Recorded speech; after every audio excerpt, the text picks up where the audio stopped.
दूसरी दुनिया में, दूसरी नगरी में, दूसरे देश में, जहां ना व्यवस्थित भक्ति के भाव हैं, ना व्यवस्थित परंपरा है, लेकिन फिर भी हम भगवत स्मरण कर रहे हैं, ये हमारा परम सौभाग्य है। उपस्थित आप सभी श्रोता भाई बंधु, हमारे गंधर्वजन, सबको बहुत बहुत जय श्री कृष्ण। जय श्री कृष्ण। जय सिया राम। जय श्री राम। जय श्रीमन नारायण। जय श्रीमन नारायण। जय जय श्री राधे। जय जय श्री राधे। आप हजारों की आवाज एक तरफ और ये 4 बालकों की एक तरफ, आपसे तेज तो इनके स्वर निकलते हैं।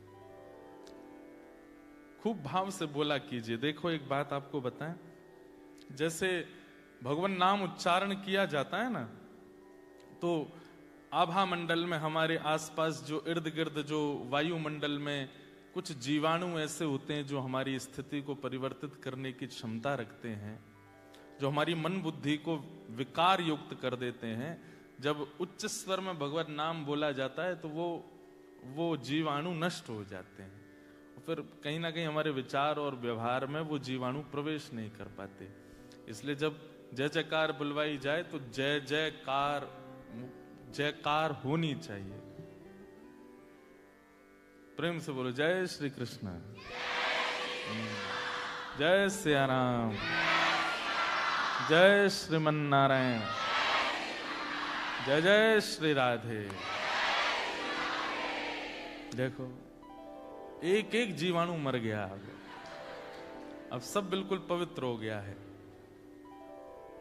वास्तव में हमको इतना सुख मिल रहा है, इतना अच्छा लग रहा है। विदेश जाके अच्छा लगता नहीं है वैसे।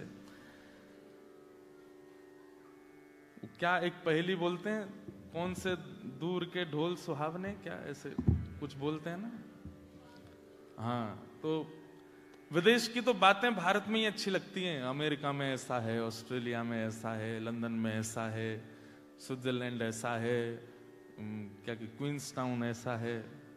पर जब पहुंच जाते हैं तो जितने नाम बड़े दर्शन छोटे, जितना सुना गया वैसा लगता नहीं है। तो लेकिन मुझे इस बार बहुत अच्छा लग रहा है।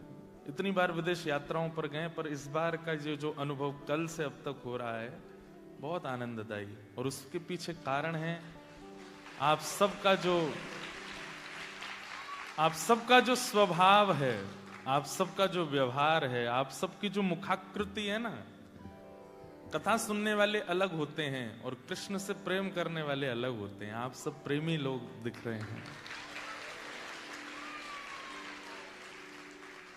आप सबके मुख पर जो प्रसन्नता है ना, उससे प्रेम छलकता है। तो इसलिए हमें बहुत अच्छा लग रहा है। नहीं तो ब्रज रस भारत के अलावा मैं कहीं नहीं बोलता, और भारत में भी बहुत गिनी चुनी जगह, लेकिन यहां पर इच्छा हो रही है सुनाने की। तो ये भाव आगे हमको और भी जगह जाना है, वहां 2-4 लोग चल दो मेलबर्न के, तो ऐसे एक उधर बैठ जाना, एक इधर बैठ जाना, एक इधर, ऐसे। तो आगे की जो आगे, अभी आज सिडनी में हम बात कर रहे थे सुबह, मैंने कहा भैया देखो कंपटीशन चल रहा है भक्ति पथिकों का। भक्ति का पथ है, जैसे एक रेस कोर्स होता है, उसमें अलग अलग देश के लोग खड़े होते हैं, फिर दौड़ते हैं कौन आगे चल रहा है। तो मैंने कहा ऐसे ही अभी भक्ति पथ ऑस्ट्रेलिया में Melbourne, Tasmania, Brisbane, Gold Coast, Sydney, Canberra, 6 जगह। इस वक्त तो मेलबर्न सबसे आगे चल रहा है। तो अब बाकियों को देखो कितना आगे भागते हैं। अंतिम दिन जो कथा विश्राम होगी कैनबरा में, वहां घोषणा करके जाएंगे कौन विजय हुआ। तो इसमें कोई प्रतिस्पर्धा वाली बात नहीं है, ये कोई आपके चित्त में दूसरों के प्रति ईर्ष्या प्रकट करने वाली बात नहीं है, बल्कि औरों के चित्त में भी भाव प्रकट करने की भाई हमें भी मेलबर्न वालों की तरह करना है। और हमें इस बार जहां सबसे ज्यादा कथा में सुख मिलेगा, अगले साल फिर कथा वहीं होंगी, वहीं आएंगे। और अभी तो ये 3-3 दिन के हैं, अगले साल 7-7 दिन तो रहेंगे। वाह, ये बालक बड़े अच्छे हैं, यहाँ के हैं, बड़े होके कथा कराना है खूब। तो बड़ा आनंद हुआ आज, थोड़ा आपका शहर देखने भी गए थे हम सुबह, कैसा शहर है, कैसा माहौल है। ठीक है, अच्छा है सब कुछ, कोई ऐसी बुराई तो नहीं है। बहुत कुछ मेरे मन में चलता रहता है, जब वही जो मन में चलता है वही तो कथा में सुनाते हैं। बस यहां व्यवस्थाएं हैं, देह निर्माण की व्यवस्थाएं हैं, आत्मनिर्माण की व्यवस्था नहीं है। कितना ज्यादा संसारी हुआ जा सकता है वो आप यहां सीख सकते हो, कितना भगवदीय बना जा सकता है वो यहां सीखना बहुत मुश्किल है। लेकिन धन्य है YouTube जिसने सबके घरों में भक्ति भाव प्रकट कर रखे हैं, उसी के माध्यम से आप लोग सुन सुन करके कथाओं का रस ले रहे हैं। तो हम लोग चर्चा कर रहे थे वृत्रासुर की स्तुति पर, जहां पर वृत्रासुर 4 श्लोकों में ठाकुर जी से प्रार्थना करता है, इको रिबब जो भी हो ने घटवा दो, उनको बोल के उठ के चले जाओ भाई मनीष, बोले आओ एक बार।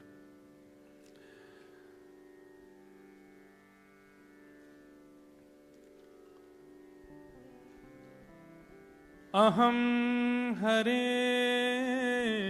तब पादै कमूल दासानुदासो भवतास्मि भूयः मनस्मरेता सुपतेर्गुणांस्ते गृणीत्वा कर्म करो तुकाय।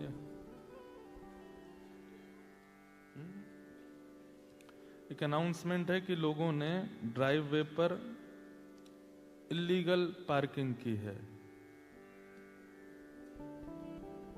क्या है?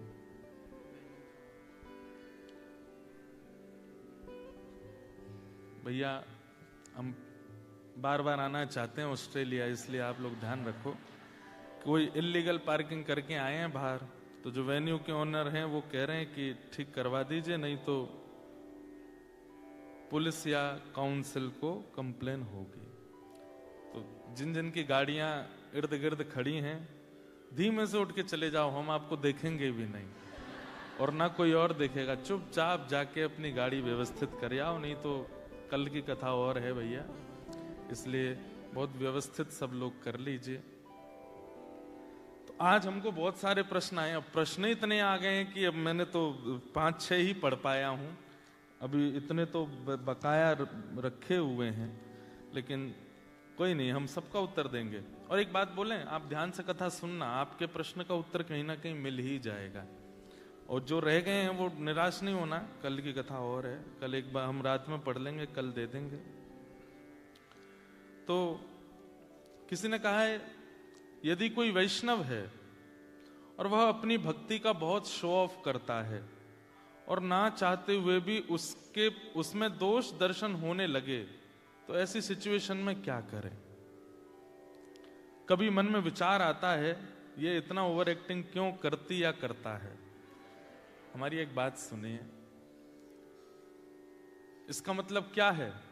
आप स्वयं को विशेष वैष्णव माने बैठे हो, इसलिए दूसरे की वैष्णवता में आपको शो ऑफ दिखाई, भले ही वो कर रहा है, लेकिन आप स्वयं को भी माने बैठे हैं, इसीलिए आपको दूसरे के प्रति ये भावना आ रही है कि ये तो शो ऑफ है, ये तो दिखावा है, ये तो एक्टिंग है, ये तो ओवर एक्टिंग है, आदि आदि। पहले स्वयं को सुधारो, पहले स्वयं को ठीक कीजिए। व्यक्ति जब स्वयं वास्तविक बनता है ना, तो उसकी दृष्टि में फिर कोई दोष युक्त नहीं रहता है। जैसे सहज व्यक्ति होते ना, सरल व्यक्ति। एक कथा आप लोगों ने सुनी कि नहीं? हमने कथा में सुनाई है, भोंदू की कथा सुनी है? कितने लोगों ने सुनी? हाथ ऊपर करो। सब ने सुनी है, लेकिन जो रह गए हैं बेचारे वो सुन लेना। भक्ति का मतलब क्या होता है? सरल। भक्ति का मतलब क्या होता है? सहज। कोई व्यक्ति यदि आडंबर भी करता है ना, तो आपको पता भी चल गया कि आडंबर है, आप फिर भी उसको आने नहीं देते दिमाग में, आप नजरअंदाज करते हो, ठीक है कोई बात नहीं, छोड़ो, है तो वैष्णव ही। भक्तमाल में कथा आती है कि एक राजा था, उस राजा को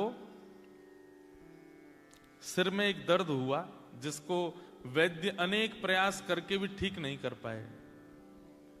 तो एक वैद्य ने उपचार बताया, बोले एक उपचार है। बोले क्या? मानसरोवर में जो हंस रहते हैं, उन हंसों को मार करके उनके हृदय से एक लेप बनाया जाएगा। वो लेप जब माथे पे लगाया जाएगा तब राजा का पीड़ा दूर होगी। थोड़े थोड़े आगे खिसक आओ पीछे वाले, तो पीछे देखो नहीं, आगे आ जाओ, थोड़े थोड़े आओ। तो बात सुनो,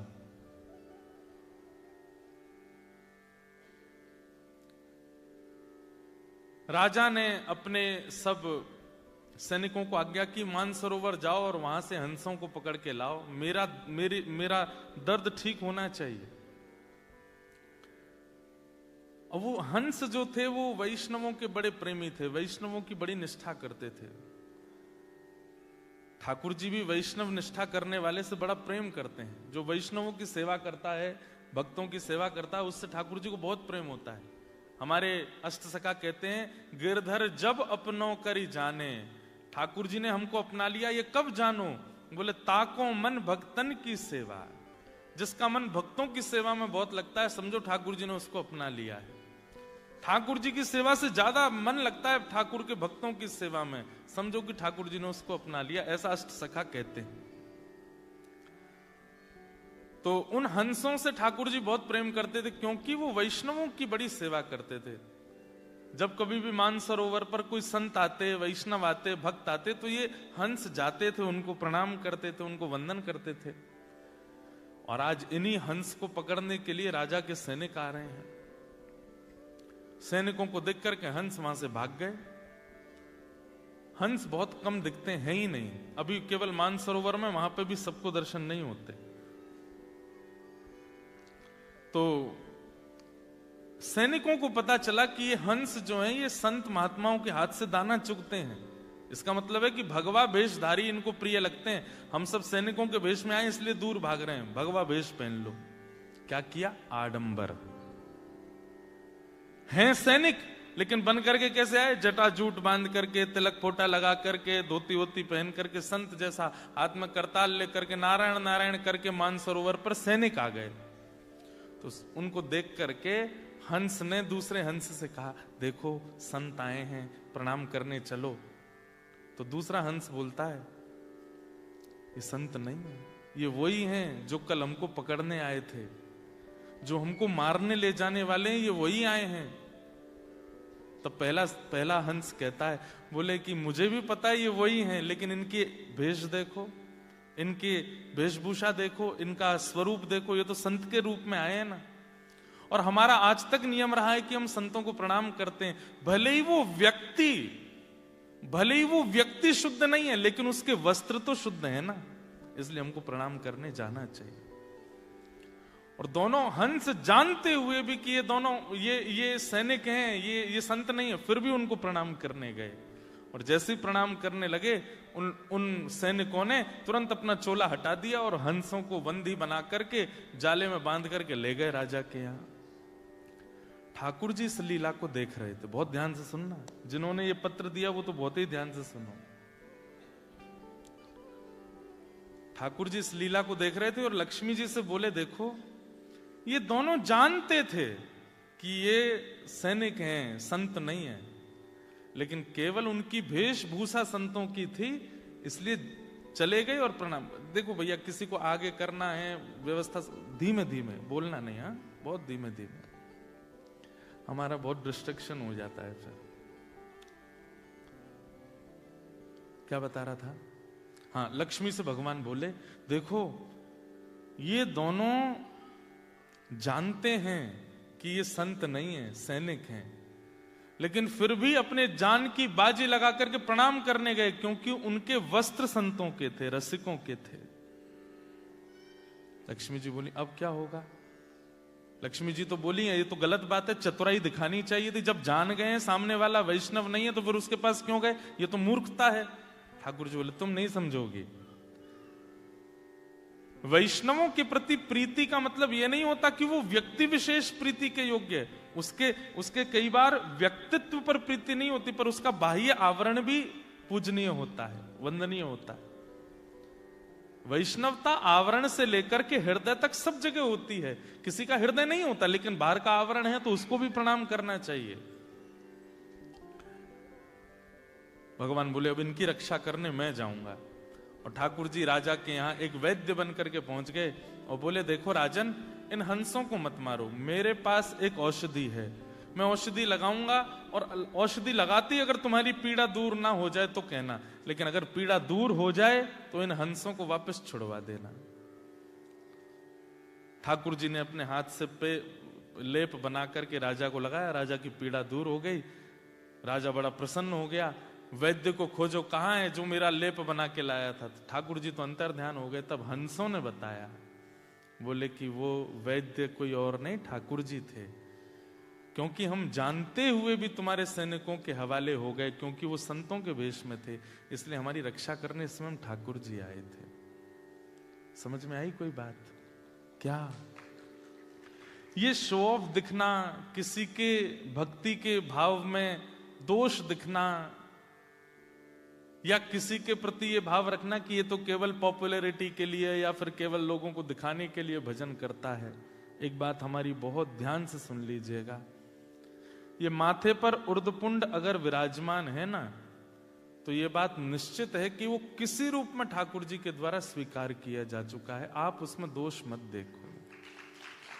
आपको दोष दिख रहा है, वो देखिए, अगर कोई वैष्णवता केवल आवरण और केवल आडंबर के लिए धारण करता है तो उसकी सजा ठाकुर जी देंगे। आप क्यों दे रहे हो? आप तो प्रणाम ही करो, आप तो उसको वंदन ही करो। कोई व्यक्ति भक्ति का आश्रय केवल लोगों के बीच में अपना जमावड़ा बनाने के लिए करता है, आप उसमें दोष मत देखो, आप केवल उसको प्रणाम करो, ठाकुर जी न्याय करेंगे उसका। अच्छा, तूने हमारी भक्ति का केवल पोशाक पहनी लोगों को दिखाने के लिए, आचरण में नहीं लाया, ठाकुर जी देख लेंगे, आप मत देखो। क्योंकि भैया अगर इस प्रकार व्यक्ति के मनस्थ पर आप लोग चिंता, अब कल हमने कथा सुनाई थी बरसाने में, जब कल सुनी फिर भी ये प्रश्न किया आपने, तो ये इसका मतलब कल सुनी नहीं आपने, जिनका भी ये प्रश्न है। अब कल वहां पर जब राधा बाबा ने भेजा कि जाओ जाकर के रोटी लाओ, तो वो कैसे थे? खटिया पे पड़े थे, दो जूते पहन के मटका रहे थे। वहां सुंदर सुंदर फिल्म सितारों के चित्र लगे थे, राजनेताओं के चित्र, फिर भी उनकी रोटी पाई। बाद में खोजने पर पता चला कि वो बाह्य रूप से तो बस दिखावा कर रहे थे कि लोग मुझसे दूर हों, अंतरंग भाव को छुपा रहे थे। तो हमारी आपसे प्रार्थना है, जिसके प्रति भी आपको शो ऑफ की भावना लगी है, अब ये तो हमारे प्रति भी हो सकता है। महाराज जी बड़े हैं, धुआंधार कपड़ा बिल्कुल सफेद पहन के, बालों में हाथ फेरते हुए आते हैं, कथा वथा करते हैं ये तो, और आप लोग हंस रहे हैं, पर कईयों को दोष दिखता है, कईयों को लगता है, बोले कि ये तो केवल पाखंड है, इनका क्या है, तो अपनी क्या बोलते हैं उसको, दुकान खोल के बैठे हैं, लोगों को बुला रहे हैं या कर रहे हैं, लोगों को दिखता है। देखिए एक बात सुनो, वास्तव में वैष्णव दर्शन कहते किसको है? आपको माथे पर तिलक दिखाई दिया, गले में कंठी दिखाई दी, वस्त्र पहने हैं, धोती पहनी है, संत है तो जटाजूट है, नहीं तो शिखा है, वैष्णव आवरण दिखाई दे रहा, आप समझते हो कि यही वैष्णवता है? नहीं। हमारे ब्रज में एक बहुत अच्छी कथा याद आई है, ध्यान से सुनना। हमारे ब्रज में एक रसिक संत थे, निम्बार्क संप्रदाय के, श्री भट्ट देवाचार्य जी। तो वैष्णव रूप में रहते थे, द्वादश तिलक लगाते थे, और द्वादश तिलक लगा करके, अंकित करके, कंठी आदि पहन करके बढ़िया सुंदर सिंहासन पर बैठ के भजन करते थे। तो उनके बाह्य रूप को देख करके तो कोई भी आकर्षित हो जाता था। एक छोटा सा बालक उनके पास गया और दंडवत प्रणाम करके बोला कि महाराज, मुझे आपका तिलक बहुत अच्छा लगा, मुझे आपका स्वरूप बहुत अच्छा लगता है, आपकी बैठने की स्थिति, आपका बोलने का ढंग और आपकी नाम, ये सब चीज से मैं बड़ा आकर्षित हो गया हूं, मुझे आप गुरु दीक्षा दे दीजिए। तो श्री भट्ट देवाचार्य जी बोले, तुमको केवल हमारा तिलक, भजन, बोलने का तरीका और ये सभी प्रिय लगा है और तुम इसी से ही आकर्षित होकर दीक्षा लेने आ गए हो, 2 बार सोच लो। बोले मैंने सोच लिया, मुझे तो बस मेरे पलक झपकने का मन नहीं होता, आपको देखता रहूं, ऐसा लगता है कि आपका मुखमंडल कितना सुंदर है, आपके नेत्र कितने सुंदर हैं, आप कितने बढ़िया लगते हो, आप ही मुझे दीक्षा दे दीजिए। तो भट्ट देवाचार्य जी बोले ठीक है, मैं एक प्रश्न करूंगा, उसका उत्तर सही देना। बोले बताइए। बोले तुमको मेरे अलावा और क्या दिख रहा है? तो बालक बोला, आप दिख रहे हैं, आपका आसन दिख रहा है, आपका तिलक दिख रहा है, आपके सामने पोथी रखी है वो दिख रहा है, आपके हाथ में माला है, आपकी शिखा दिख रही है, आदि आदि जो जो बाह्य रूप था वो सब बता दिया। तो भट्ट देवाचार्य जी हंसे और बोले, अभी तुम दीक्षा के योग्य नहीं हो। चरणों में गिर गया, रोने लगा। बोले आप दे दीजिए ना दीक्षा, मैं और प्रयास करूंगा, अच्छा निखरने की कोशिश करूंगा। तो भट्ट देवाचार्य जी बोले, दीक्षा के बाद मैं कोई आज्ञा करूंगा तो तुम मानोगे? बोले हाँ मानूंगा। तो बोले मैं पहले आज्ञा कर देता हूं, बाद में दीक्षा दूंगा। बोले क्या आज्ञा है? बोले मानोगे? बोले पक्का मानूंगा। ध्यान से सुनिएगा। तो भट्ट देवाचार्य जी बोले, गोवर्धन चले जाओ और 12 साल तक नित्य परिक्रमा करो, रोज परिक्रमा, और 12 साल तक बेनागा परिक्रमा करके लौट के आओगे, तब हम तुमको दीक्षा देंगे। बालक बोला, छल लिया आपने तो मुझे। आपने कहा दीक्षा के बाद आज्ञा करूंगा तो भी मानना है, पहले कर देता हूं तो ये ऐसी आज्ञा करिए, मतलब 12 साल तक तो मैं कुछ कर ही नहीं सकता।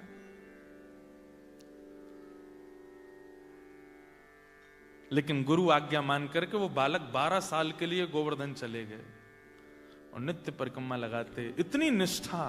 अब देखो आजकल तो गुरु लोग परीक्षा लेते ही नहीं है। आपसे किसी ने ऐसे कह दिया होता तो आप क्या करते?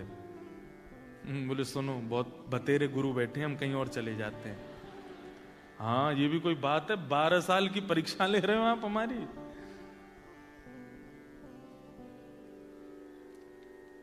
तो चले गए, वो बालक भी चला गया। गुरुजी 2 प्रकार से परीक्षा ले रहे थे, निष्ठा देखूं, निष्ठा कैसी है, मानता है कि नहीं, और फिर 12 साल के तब से जो परिवर्तन आएगा दृष्टि में, उससे इसी का भला होगा। तो 12 साल के लिए वो बालक चला गया, गिरिराज जी की रोज परिक्रमा करी और गिरिराज जी से रोज प्रार्थना करते, हे गिरिराज बाबा मुझे योग्य बना दो कि मैं अपने गुरु से दीक्षा ले सकूं। 12 साल बाद वो बालक आया। अब तो वो बड़ा हो गया था। गुरुजी प्रणाम, आपने आज्ञा की थी 12 साल परिक्रमा की, मैं पूरी करके आ गया हूं, अब मुझे दीक्षा दे दो। गुरुजी बोले 12 साल हो गए? बोले हाँ। अरे मेरा लाला, अच्छा बैठो, बताओ अब तुम्हें क्या दिख रहा है? बोले गुरुजी पहले तो केवल आप एक मानव जैसे दिख रहे थे, लेकिन आज आपके श्री अंग से ऐसा लग रहा है मानो जैसे सूर्य के समान तेज प्रकट हो रहा हो। आपका तिलक ऐसा लग रहा है मानो स्वर्ण मंडित कुछ माथे पर विराजमान हो। आपके रों कूप में ऐसा लग रहा है मानो जैसे कोई दिव्य दिव्य वेद ध्वनि प्रकट हो रही हो। खूब महिमा मंडन किया। भट्ट देवाचार्य जी बोले अच्छा बेटा एक काम करो। बोले क्या? 12 साल के लिए फिर जाओ। बोले गुरुदेव ये क्या? बोले अभी जो तुमको दिखना चाहिए वो दिखा नहीं है, और जब तक वो दिखेगा नहीं मैं दीक्षा दूंगा नहीं। बहुत रोए, बोले कि भगवान ऐसा मत करो, मैं बहुत तड़प के आया हूं। बोले जो भी हो, अगर मुझसे दीक्षा चाहिए तो 12 साल और जाओ। वो बालक फिर से गया। 12 साल, 24 साल, 12 साल पहले और 12 साल अब, बेनागा गिरिराज जी की परिक्रमा रोज की, केवल गुरु को जीवन में लाने के लिए। हम ठाकुर जी को जीवन में लाने के लिए तप नहीं करते। वृंदावन जाते हैं, शॉपकीपर से कहते हैं हाँ भाई कितने के हैं गोपाल जी?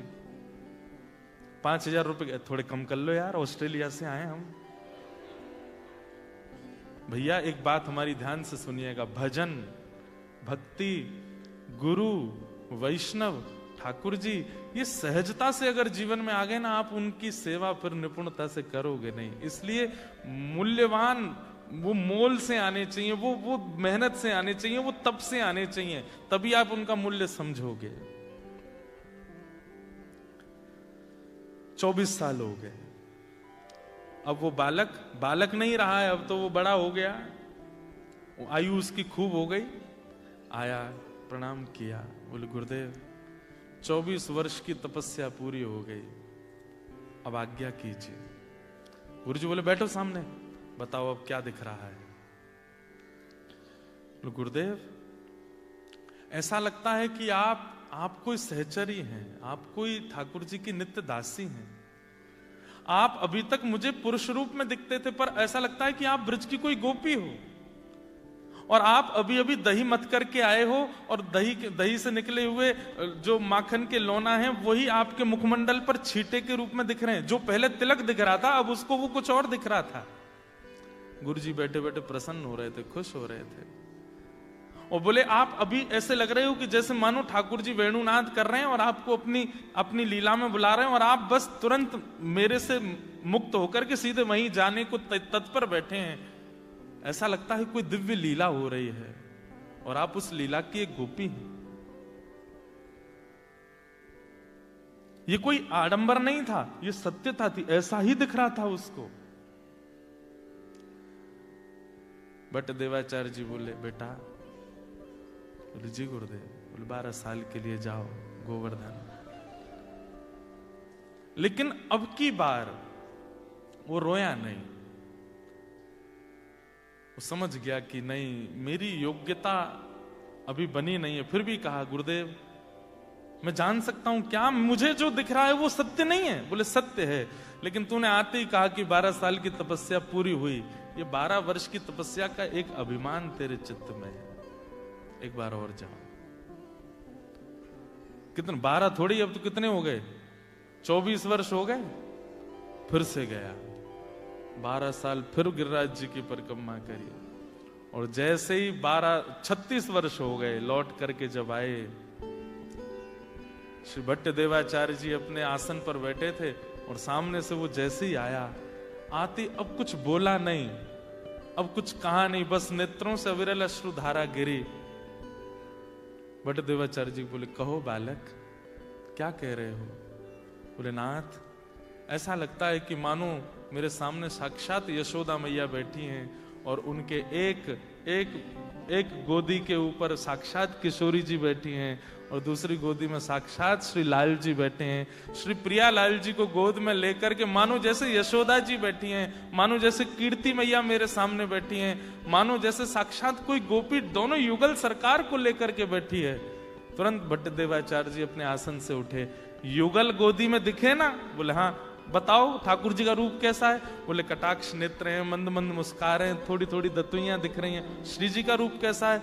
बोले बिल्कुल कमलांगी हैं, कमल जैसा अंग है, सुंदर कटाक्ष नेत्र हैं, धीमे धीमे श्याम सुंदर को देख रही हैं। जब बिल्कुल विश्वास हो गया कि हाँ यही दिख रहा है, तुरंत बड्डे देवाचार्य बोले अब दीक्षा दूंगा, यही दिखाना था। अभी तक तुमको केवल मैं दिखा, अभी तक मेरी योग्यताएं दिख रही थी, अभी तक मेरा प्रभाव दिख रहा था, लेकिन वास्तविक दर्शन अब हुआ, अब तुम्हें दीक्षा देंगे। और वही हमारे ब्रजमंडल के एक अद्भुत रसिक बने वो बालक, और उनका नाम हुआ हरिव्यास देवाचार्य। क्या नाम हुआ? हरिव्यास देवाचार्य। उन्होंने बड़े अच्छे अच्छे पद गाए। था तो नाम उनका हरिव्यास देवाचार्य, लेकिन उनके पद में वो अपना नाम आता है ना, सब सूरदास जी का नाम आता है, कुंभनदास जी का नाम, उनके पद में नाम आता है हरिप्रिया। उन्होंने अपना नाम रखा हरिप्रिया। ये है संत दर्शन।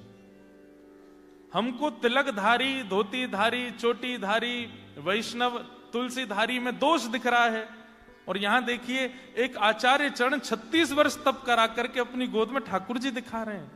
हमारी भक्ति तब जानो कि अत्यंत दोष युक्त वैष्णव भी सामने आ जाए, उसमें भी हमको गुण का दर्शन हो, तब समझो कि हमारा भजन फलीभूत हो रहा है। कोई आपसे आकर के कहे, बोले वो सिडनी वाले भैया है ना, वो पूरे दिन नाम जप करते रहते हैं, बोले हाँ अरे वो ऐसे ही हैं, वो ऐसे ही हैं, उनकी बातें ऐसी हैं, उनके काम ऐसे ही हैं, आदि आदि सब बातें। लेकिन आपके मन में क्या है? भैया देखो मेरे सामने उनकी निंदा मत करो, ठीक है वो होंगे जैसे भी हों, पर मुझे उनके बारे में ऐसा मत बोलो। ऐसी स्थिति जब हो जाए, दोष अन्यस्य दोष गुण चिंतनमाश मुक्त्वा, दूसरे के दोष और गुण सुनने में आपकी रुचि बंद हो जाए, तब समझो कि आप वैष्णव हो, आप भक्त हो। अरे वो मेलबर्न वाली है ना, वो ऐसे ऐसे करती है, अच्छा मुझे लग तो रहा था पहले से। उसी समय आपने अब तक जितना भजन किया ना सब नष्ट हो जाता है। अरे भैया उसको न्याय ठाकुर जी देंगे, आप उसमें दोष मत देखिए, आप उसमें कुभाव मत देखिए। हम कथा करते हैं तो कई अन्य कथाकार कभी कभी कुछ गलत भी बोलते हैं, ये तो ऐसे हैं, ये तो वैसे हैं। अब मुझे कोई आके बोलता, बोल महाराज जी वो वाले महाराज जी आपके लिए ऐसा ऐसा कह रहे थे, तो मेरे मन में भाव आता, मैं देखो एक मेरी बात सुनना भाई, वो भी कथा करते हैं ना, बोले हाँ उनको व्यासपीठ मिली है, इसका मतलब क्या? उनमें कोई गुण है, ठाकुर जी ने कोई गुण देख के उनको व्यासपीठ पर बैठाया है। इसलिए वो क्या कहते हैं मुझे उसकी चिंता नहीं, पर वो स्मरण तो करते हैं ना मेरा, भले ही दोष भाव से करते हैं, उनको याद तो आती है ना हमारी, आने दो। ऐसे विचार बनाओ। ऐसा एक हरि व्यास उनका एक पद सुना दें, जिनकी 36 वर्ष की तपस्या थी। 36 वर्ष में वास्तव में गुरु जी ने उनको हरिव्यास देवाचार्य बनाया। उनका एक बहुत सुंदर, ऐसे तो बड़े सुंदर सुंदर पद हैं उनके,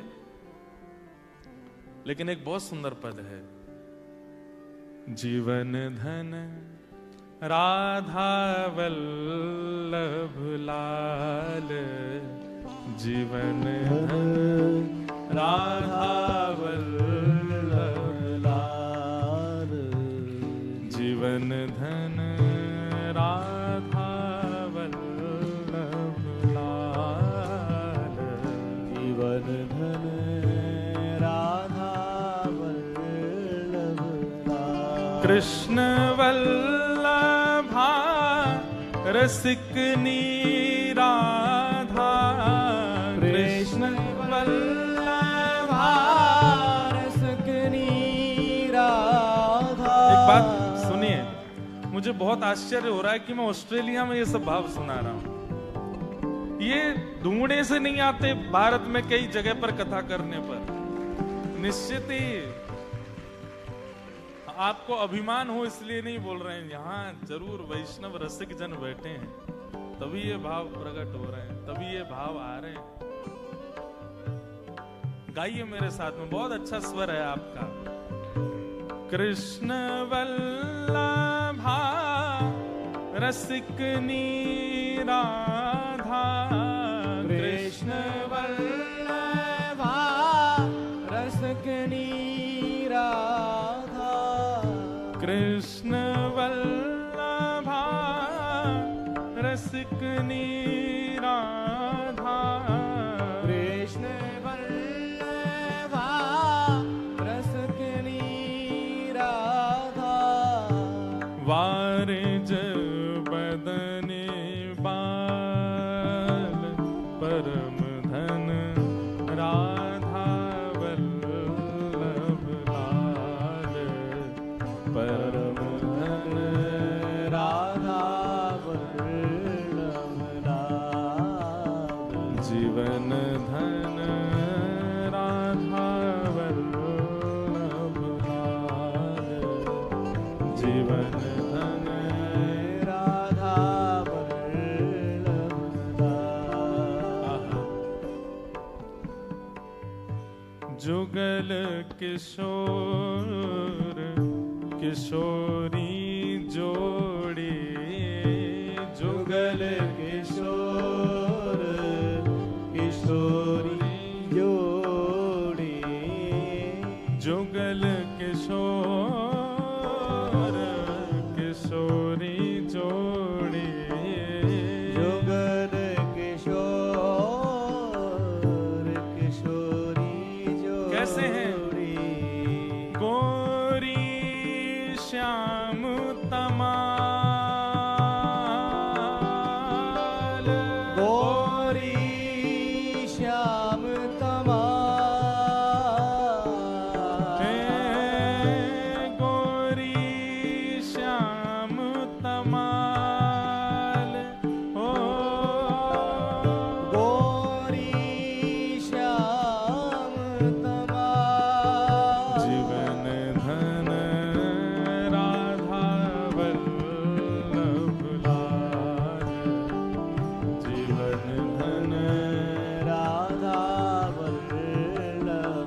आप ये युगल भाव क्यों गा रहे हो?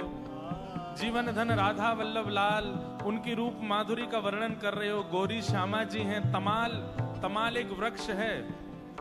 आप लोग जब 84 कोस की व्रज यात्रा करेंगे ना, तो बीच बीच में तमाल वृक्ष आते हैं, तो कहीं कहीं ऐसी आज्ञा करते हैं कि इस वृक्ष को हृदय से लगाओ। तो तमाल वर्ण के जो वृक्ष हैं वो कृष्ण का ही रूप माने जाते हैं। इसलिए आज भी पैदल यात्रा करने वाले लोग जब भी तमाल वृक्ष देखते हैं उसको ऐसे हृदय से लगाते हैं, क्योंकि उसकी आकृति और उसका रंग कृष्ण जैसा ही होता है। इसलिए कई जगह श्री कृष्ण के वर्ण को तमाल वृक्ष से वर्णित किया गया है।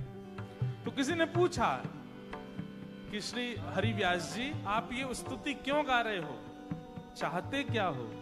तब अंतिम पंक्ति में अपने भाव कहते हैं, बसहु निरंतर श्री हरि पिया हिय, बसहु निरंतर श्री हरि पिया, बसहु निरंतर हिय श्री पिया हरि, बसहु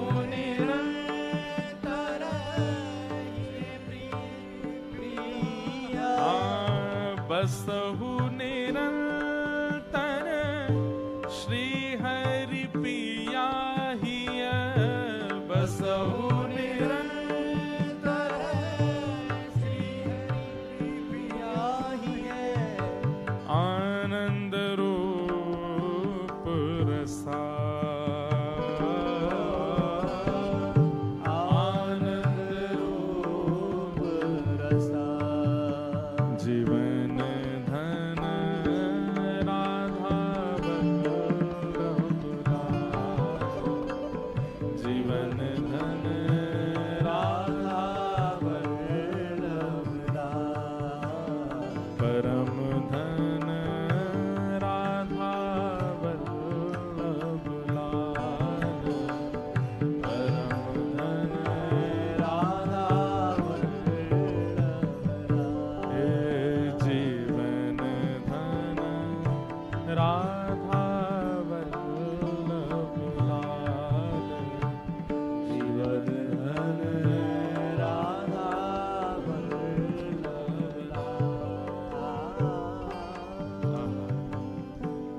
बसहु निरंतर श्री हरि पिया हिय, बसहु निरंतर श्री हरि।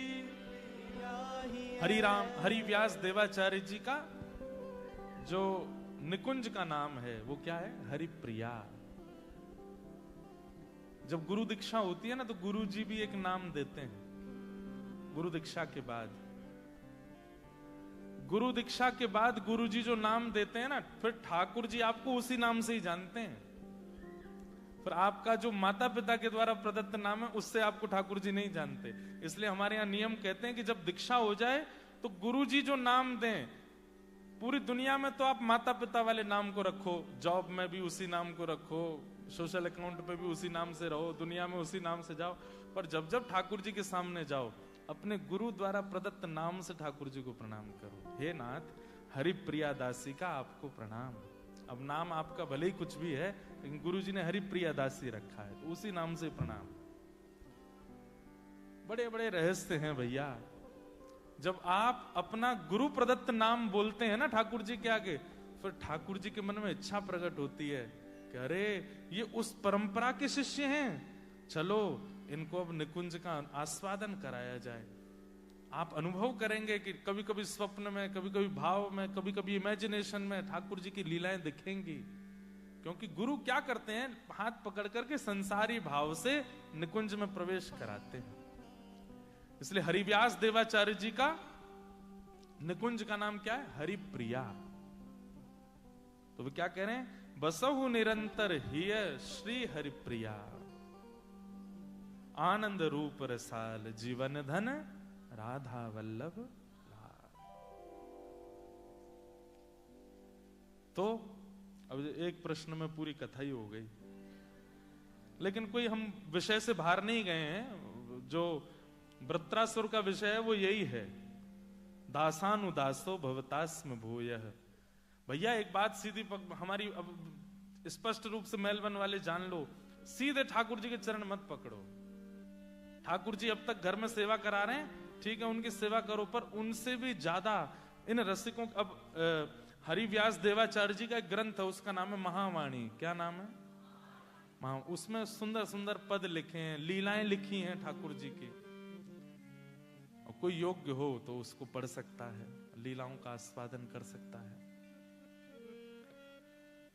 रसिकों के चरित्र सुनिए, भक्तमाल जी का पाठ कीजिए, रसिक जनों की कथाएं सुनना प्रारंभ करो, जीवन में परिवर्तन आने लग जाएगा, ठाकुर जी प्रसन्न हो जाएंगे। तो जिनको शो ऑफ दिखा है उसको बदलने की जगह खुद को बदल लीजिए।